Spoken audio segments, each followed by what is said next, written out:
Acabemos con esto ahora mismo. Verás, cuando te vayas voy a tener que sentarme aquí el resto de mi vida preguntándome qué me ocurrió. Eso, si ha ocurrido algo.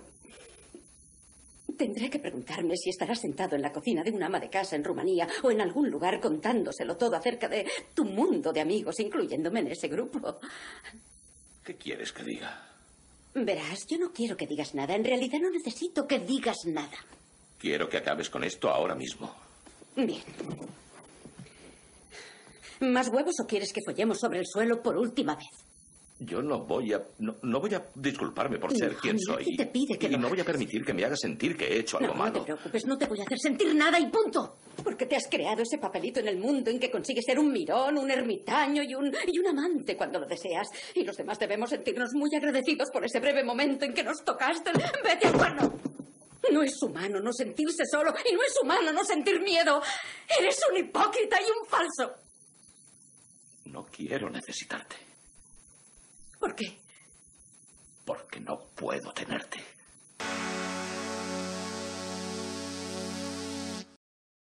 Acaban de ver ustedes un brevísimo fragmento de la película Los puentes de Madison de Clint Eastwood, que puso sobre la pantalla una historia de amor que se desarrolla en 4 días y que ha hecho llorar a varias generaciones. ¿Y cuál es su historia de amor? ¿Se la ha contado a mucha gente o es algo que guarda como un pequeño secreto? ¿Estaría usted dispuesta a compartirla con alguien que se encontrara en la calle y que le ofreciera escucharla gratuitamente solo por eso, por escuchar esa peculiar historia? Pues de eso nos habla nuestro próximo invitado, que se ha recorrido varias ciudades españolas con el único objetivo de escuchar historias de amor y después plasmarlas en un libro. Buenas noches y bienvenidos a Propiedad Creativa.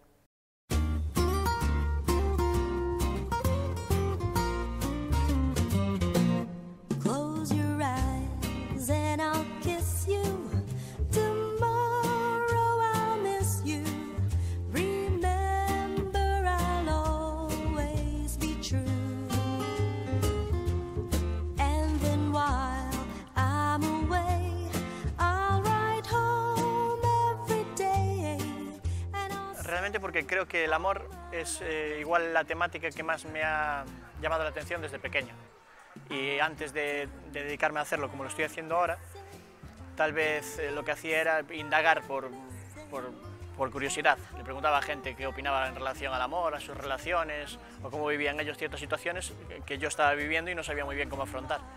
Y en una de estas páginas vi una imagen de un señor sentado en el medio de la calle con un cartel que ponía «Escucho historias de amor gratis». Realmente cuando vi esa imagen, yo no sabía si eso era un meme, si era un fake, si era algún tipo de montaje. Y dije, pero fuera de lo que sea, lo que es la idea me parece muy interesante. Si yo traigo esta idea a mi realidad social, a Galicia, ¿cómo reaccionará la gente? O sea, ¿se atreverían a sentarse, a contarme su historia de amor? Entonces quedó ahí, ¿no? Empecé a plantearme todo esto a raíz de ver esa imagen, pero no lo tenía pensado llevar a cabo, ni mucho menos. Pero todas las ideas que tengo, de alguna forma, quedan de forma residual en mí. Y bueno, con el tiempo empecé a pensarlo más en serio y decir, buah, pues lo voy a hacer solo como experimento social, a ver cómo reacciona la gente. Pero a la vez que lo pensaba decía, pero es que es un concepto universal el amor. Aunque sea muy pesimista en la estadística y solo venga el 1% de la población a contarme su historia de amor, voy a conseguir cientos de historias de amor. ¿Qué hago con todo ese material? Porque es una pena que eso no se traslade a ninguna otra parte. Y ahí fue donde empecé a surgir la idea de escribir un libro de historias de amor real.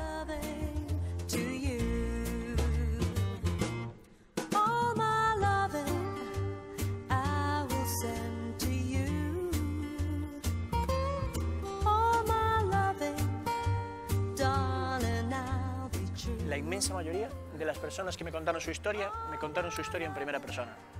Y había el tema de que, y esto es algo también a nivel social y educacional en España, que para ir a un psicólogo nos da vergüenza, ¿no? El hecho de, está un poco estigmatizado, pero encontrarte a un tío en un centro comercial, en la playa, y decir, le voy a contar todo lo que necesito contar a modo terapia, pues está, al parecer, bastante bien visto y la verdad es que compartían conmigo cosas que eran muy íntimas y que a lo mejor a mí, claro, tampoco soy yo psicólogo ni está preparado en ese campo, no estaba preparado para asimilar ciertas cosas que escuchaba y a lo mejor me dejaban de energía hecho polvo durante días, porque escuché cosas de todos los colores. En edades no hay un perfil estrictamente marcado, pero lo que sí hay un perfil muy marcado es en el género. la inmensa mayoría, el 95% de personas que me contaron su historia son mujeres. Y esto, bueno, tiene muchísimo que ver con la educación en la que estamos marcados desde pequeños, que es extremadamente machista. Un niño, cuando es pequeño, una de las frases que más se escucha en toda su infancia es: los niños no lloran. Y claro, esa frase que parece en cierto modo inofensiva va sesgando muchísimas cosas en un niño, pero como quien dice eso, dice muchísimas otras cosas. Todo lo que haga un niño, varón, relacionado con sentimientos o con sensibilidad, va a ser marcado en peyorativo y en femenino. Eres una nenaza, eres una marica. Si vas a un campo de fútbol ya es extremo lo que puedes escuchar de un formador, de un entrenador que le puede decir a un niño. Entonces, ¿eso qué hace? Que cuando llegamos a edad adulta, los varones tengamos muchísimos problemas para poner en palabras nuestras necesidades, o en el proyecto en el que yo tenía que ver, pues nuestros sentimientos. Y así fue que la mayoría de las personas que me contaron su historia eran mujeres. El hecho de que yo sea futbolista y que escuche historias de amor fue una de las cosas que hizo que el primer proyecto tuviese muchísima repercusión, porque a muchísima gente le parecía algo totalmente novedoso o chocante que una persona de un mundo tan, que no sé definirlo sin que suene muy despectivo, como muchas veces nos catalogan cada vez que hablan de futbolistas, que haga algo relacionado con la sensibilidad, choca mucho, pero también tiene que ver con la educación en la que estamos criados, ¿no? Entonces sí que rompí muchísimos clichés, tanto yo como mi compañero, que también jugaba fútbol. Yo creo que la creatividad es algo que todo el mundo tiene, en mayor o menor medida. Lo que sí es importante a lo mejor es la valentía, ¿no? Quedarte de la idea, porque hay muchísimas personas que a lo mejor tú las catalogas de no creativas, y realmente tienen un montón de ideas y tienen muchísimas ganas de hacer cosas, pero lo que no tienen a lo mejor es la actitud necesaria. Entonces, donde hay la diferencia es pasar del pensar al accionar. Yo creo que lo más fundamental en cualquier acto creativo es accionar, y muchas veces estamos encerrados en el pesimismo y en el que nosotros no somos capaces, y muchas veces se es muchísimo más capaz de hacer cosas de lo que creemos. Y yo soy un claro ejemplo de eso. O sea, si yo conseguí escribir un libro y tener repercusión con él, sin tener ni idea de escribir y sin tener ningún poder económico, creo que hay muchísimas personas que están hoy en día en universidades o que están paseando ahora mismo por esta maravillosa plaza, que están muchísimo más preparadas que yo a todos los niveles, que saben idiomas, que tienen un mundo por delante increíble, y que a lo mejor por ese pesimismo que parece que nos rodea en absolutamente todo lo que hacemos, no se atreven a hacerlo. Pero yo creo que la creatividad está ahí y hay que aprovecharla.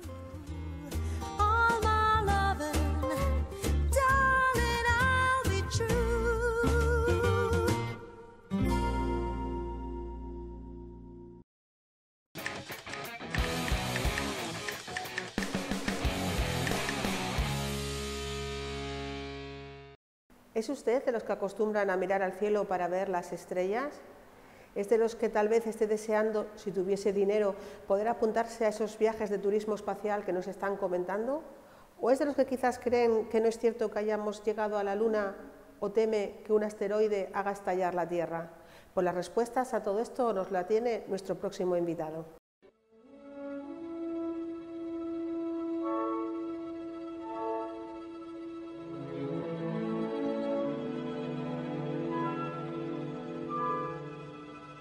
Bueno, estamos hablando del movimiento de todos los, bueno, el movimiento y el estudio de todos los objetos que nos rodean.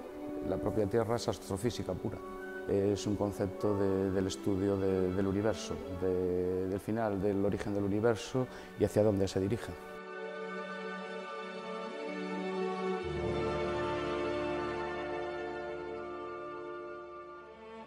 En mi caso lo tengo relativamente cerca. Yo me dedico al estudio de asteroides cercanos a la Tierra. Estamos hablando de millones de kilómetros solo. En otros casos estás hablando de millones de años luz. Hay compañeros que han descubierto recientemente la estrella más lejana que se ha encontrado y estaba a 13.000 millones de años luz, una distancia inconmensurable. Los asteroides nos cuentan, nos dan una imagen del origen del sistema solar. Incluso cuando recuperamos alguno que cae sobre la Tierra, pues nos da pistas de la composición de ese sistema solar primitivo. Y Y bueno, en un aspecto de futuro yo pienso que la minería en asteroides puede ser una nueva forma de conseguir recursos cuando sea más complicado encontrarlos en la Tierra. Tenemos acercamientos todos los días de asteroides cercanos a la Tierra. De todas maneras hay una escala que se llama escala de Turing, que a medida que vamos determinando las órbitas los vamos encuadrando y ahora mismo no hay ninguno que sea potencialmente peligroso. La escala de Turing tiene 5 puntos y no hay ninguno que llegue a estar en escala de Turing 4, que sería el segundo nivel de peligrosidad. Entonces hasta el momento podemos estar tranquilos, hasta que descubramos alguno que no. La verdad es que estamos empezando a rascar en el inicio. Tú date cuenta que hace 100 años desconocíamos prácticamente todo. Nos estábamos moviendo por las leyes de Newton, por las leyes de Kepler. En física nos queda mucho por descubrir y en el universo también nos queda mucho por descubrir. Cada día encontramos cosas que nos sorprenden. Hay que darse cuenta que nuestro planeta es finito, tiene unos recursos finitos, entonces los que nos faltan vamos a tener que empezar a plantearnos a buscarlos por ahí fuera. Ahora antes de minería en el cinturón de asteroides, pero también minería en la Luna, incluso con el helio 3, que es un componente fundamental para determinados tipos de energía. Con lo cual, pues, el futuro, no inmediato, pero a largo plazo de la especie humana es en salir a explorar y buscar nuevos recursos ahí fuera. Dentro de nuestro sistema solar sí que podemos manejar en una escala temporal humana, me refiero a la vida de una persona, nos podemos plantear algún viaje a Marte, por ejemplo, con los problemas que conlleva. Un viaje a Marte tienes problemas, el principal de todo es la radiación, más otras consecuencias fisiológicas que hay en el cuerpo, como es descalcificación de los huesos, pérdida de masa muscular. Luego cuando vuelves otra vez a una gravedad normal, pues tu cuerpo se va a resentir. O sea, de momento yo pienso que la investigación con sondas está bien. Lo que es lanzarse a descubrir Marte a día de hoy con las velocidades con las que trabajamos, me parece un poco aventurado. Pero bueno, puede hacerse, es posible hacerlo en una década o en 2, ¿por qué no?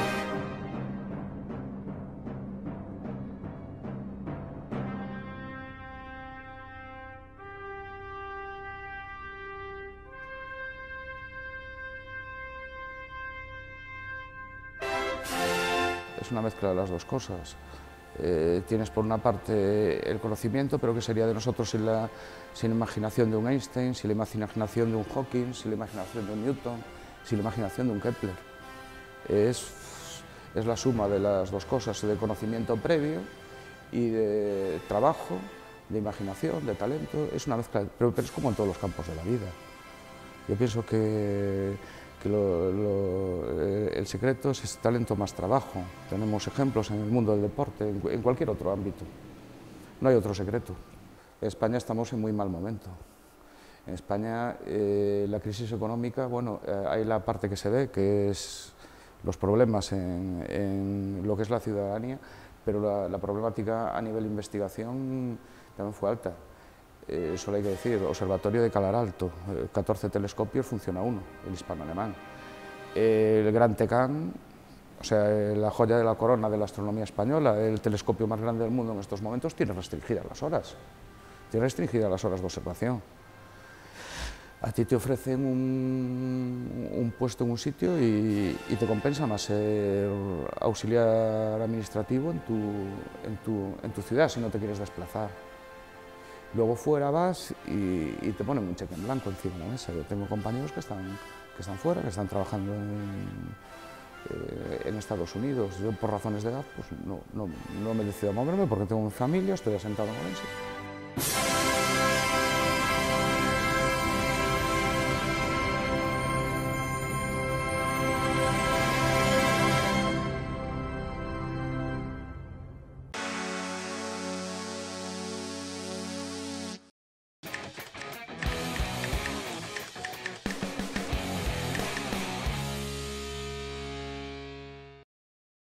Algunos trabajos, cuando están bien hechos y los realizan auténticos profesionales, ni se notan, prácticamente son invisibles.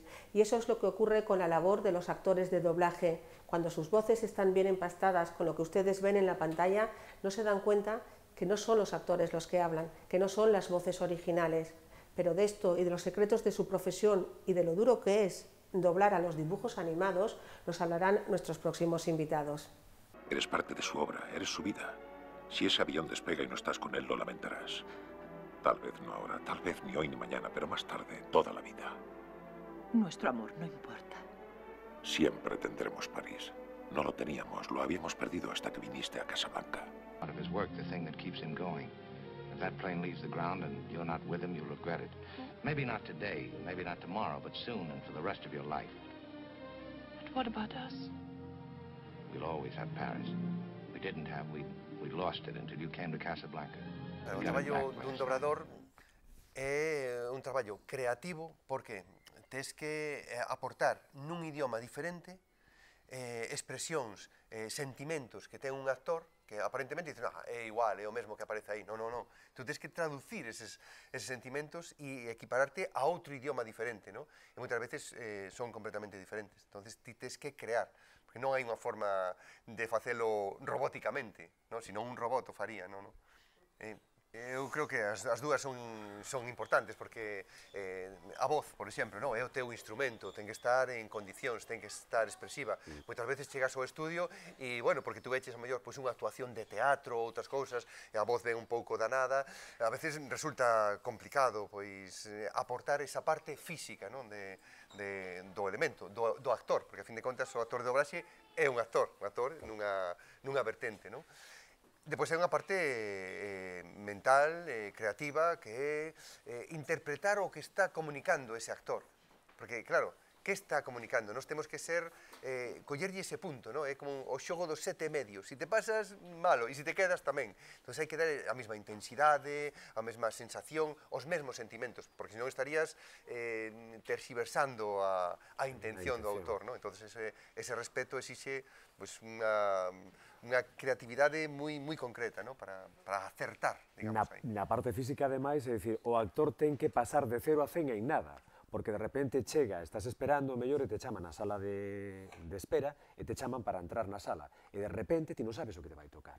E de repente tes que facer a un personaxe que está chorando ou que empeza a berrar, e de repente chora, e de repente rí, entonces iso ten que ser...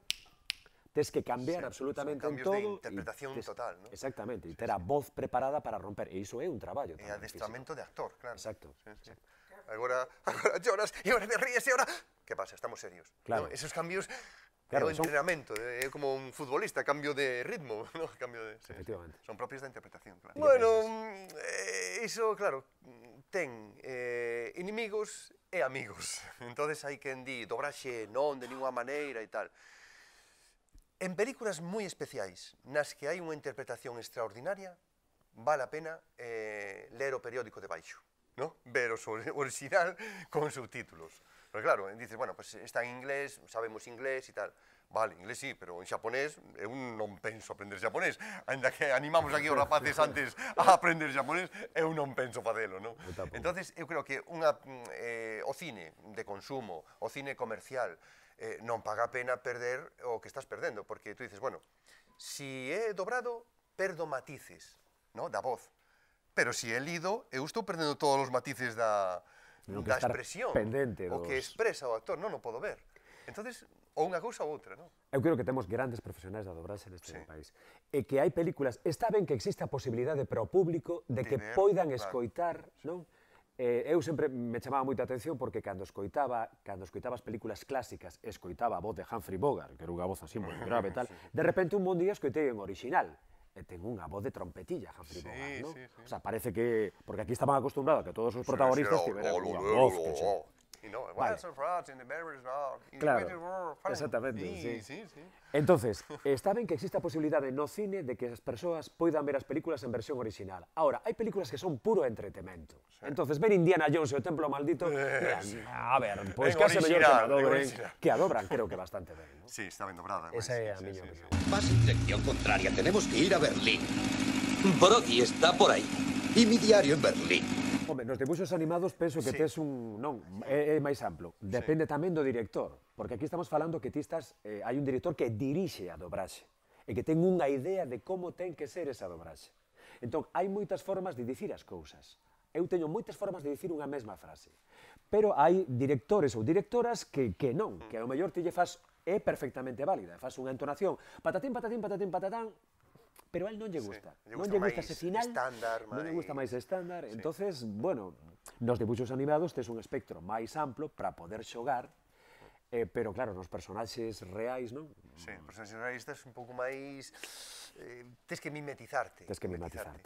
Ainda así, non habería 100 dobradores que fixesen un mesmo personaxe e que o fixesen igual. É dicir, sempre hai unha aportación do actor dobrador que tes que engadirlle, por qué? Porque as palabras son diferentes, hai diferentes medidas, o mellor pois un fai acentos ta, ta e ta, pero ti resulta que as túas palabras que vas a meter aí polo idioma, porque o idioma é diferente, entón non che coinciden aí, entón estás acentuando en outras partes, tes que buscar a túa forma de que sexa o que estamos vendo, pero creado por ti, ¿no? Esa creación, claro.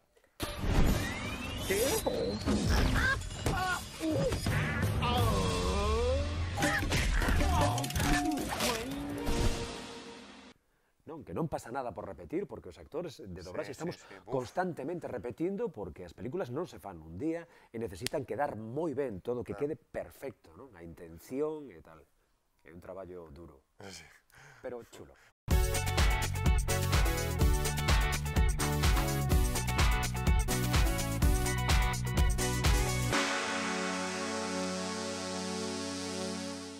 Saber hablar y saber escuchar son dos de los pilares fundamentales para tener una buena argumentación para poder debatir.